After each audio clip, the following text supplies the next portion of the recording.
Hello, this is Anna from The Ink Show, and today we're going to talk about photo troubles I ran into when it came to my page protectors. Alright then, so I just ordered a big batch of photos. Here's an enlargement of my brother and sister-in-law. That is not going to go in the album because I developed it for my mom. But it turned out that it was 283 photos that I ordered. In the end, there's going to be 343 photos because I put two 3x4s on a 4x6.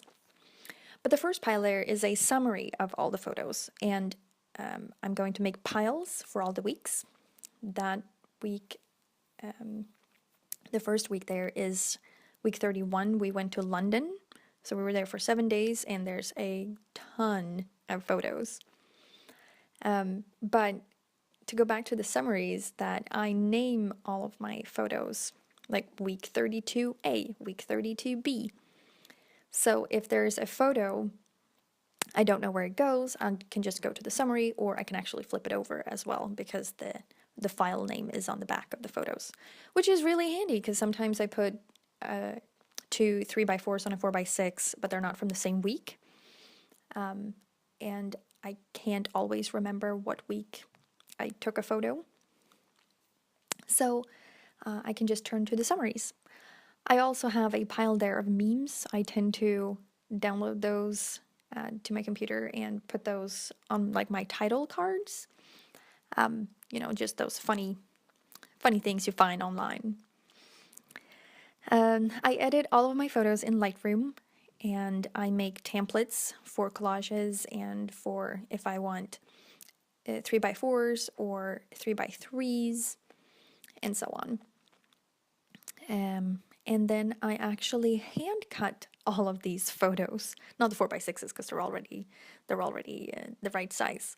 But if I go to this week, for example, I have two 3x4s, and I hand cut them. Don't ask me why. I have 3 different types of cutting tools, and I still prefer to hand cut. And I posted that on Instagram a couple of weeks ago, and people went, "What? I can never cut in a straight line." And I'm like, well, it doesn't have to be super straight because I'm not totally OCD.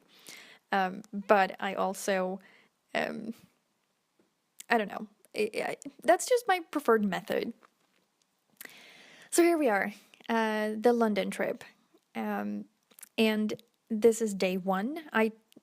My intention, which completely failed, but my intention was to have 1 spread per day. That is not even close to what I'm getting to. But this is day 1 at least. So we have day 1, spread 1. Oh, hello. That's my head. And I put in some embellishments there, a little suitcase and a globe that I didn't want to forget to pull out later on when I make the spread. So I put those straight into the pocket just to remember to use them.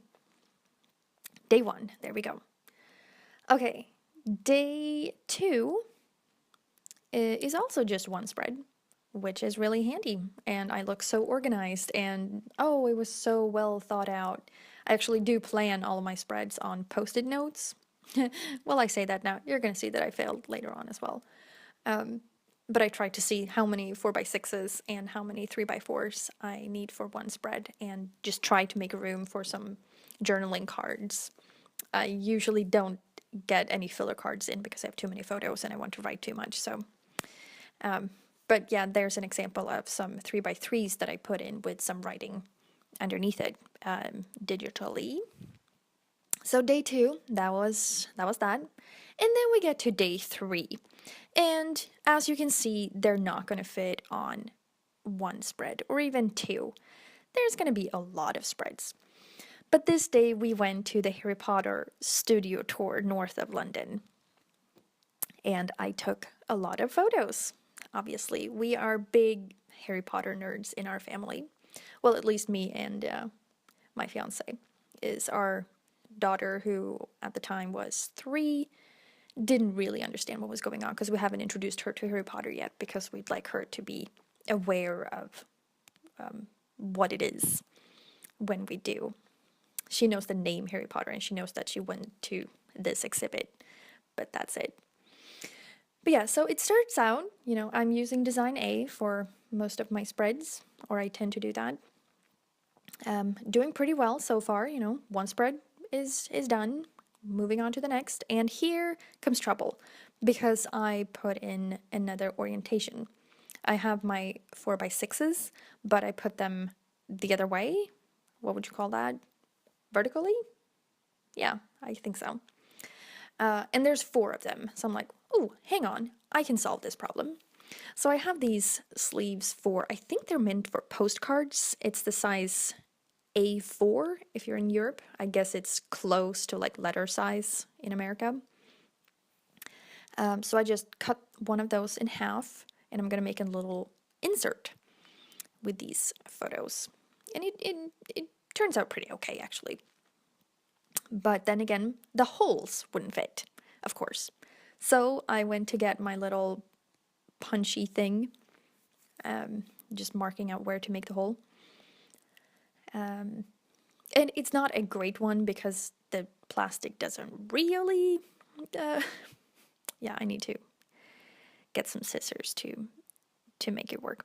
But the little punchy thing was like, in Swedish crowns, it was 10 crowns, so that would be like not even $1.50, like $1.20, I suppose that would be with the exchange rate.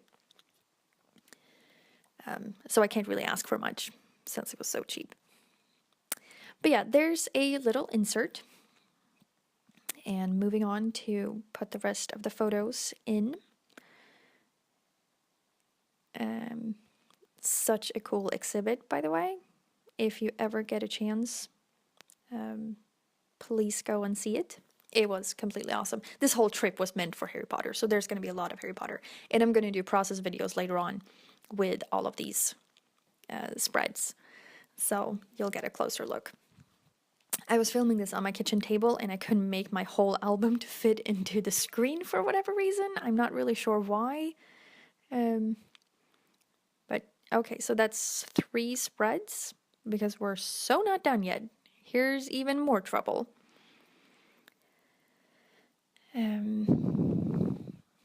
So what to do? I have a lot of page protectors, but none of them would work with. Yeah, see, I have a whole binder full of extra page protectors. 99% I use Design A, so I have a whole binder full of other letters. And I'm trying for a Design D here, where it's just Design A, but you move it just 90 degrees. And it's not going to work. I can tell you that already. It's not going to work. Yep, see, where do I put that one? So I take them out again because it's not going to work. And I turn to 12 by 12 instead. Just a complete whole 12 by 12 one. And I'm going to just shove the photos in there and make some sort of a layout, not like layout in the traditional way, more of a grid, I suppose, but just on a 12 by 12 sheet of paper, like cardstock, so I can have different orientations in the front and back. Oh, there we go, I had some extra in the back. So I do that for the photos where I don't know what I was thinking, because like I said, I usually plan out my spreads on Post-it notes while I'm editing them, just to see how many will fit, or like so that I can get everything in. And oh, Anna, that's not going to work at all. That's too many from Diagon Alley. So I usually plan them out on not like exactly where to put the photo, but just, okay, for this spread I have 8 4x6s and let's say 3 3x4s. So I know that I have room for journaling as well, or possibly some ephemera. When I'm traveling, I tend to, well, not just when I'm traveling actually. I collect ephemera for everything. You know, little ticket stubs and programs and brochures and maps, and if the map will not fit into a page protector, I will possibly get the map from like Google Maps instead. and just print it as a photo so that it will fit. Here's Diagon Alley. Super cool, by the way. I'll get into more details when I do the actual spread.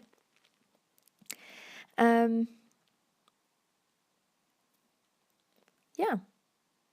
Putting photos in. I promise you, you're not going to have to see like all of these photos go into page protectors because I'm sure that you can figure out how it works.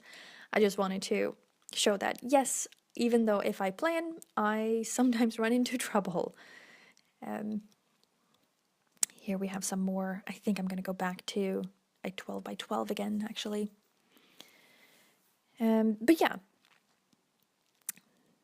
Oh, this was so cool. We were hoping that they would sell these prints in the shop, but they didn't. It's like old blueprints of buildings, and that one that you can see right now is a, I think it's a little armor suit for house elves. I don't even know if they made it, but it was so cool. Yep, there we go. More 12 by 12. Because once again, I failed with my post-its. I usually do really well, so I don't know what happened there. I think I just went, I'll make it work later. There's the miniature of, well, it's not so small, but it's a miniature of Hogwarts that they made. And then we got into the shop, and then a couple of photos from the evening of that day. And just shoving those in there.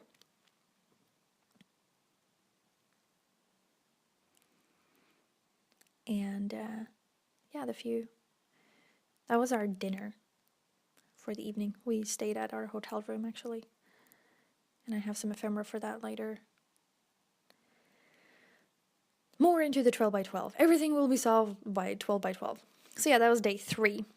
And this is our last day. So I'm skipping day 4, 5, and 6. And you can just see this is our flight home again. And I'm back to design A. It works perfectly. It worked for all of the other days. It was just that day with the Harry Potter studio tour that was insane with photos. Because it was such a really cool place, and I took a lot of photos. And I do take a lot of photos in general, and I try to limit myself. I actually work better with limitations. But sometimes there are just some extra special days. So that was day 7. And now I'm just going through, flipping through all of our days to count how many pages I actually made, or how many spreads that I'm going to have to make for just this 1 week. My intentions were 7, and I ended up with 18.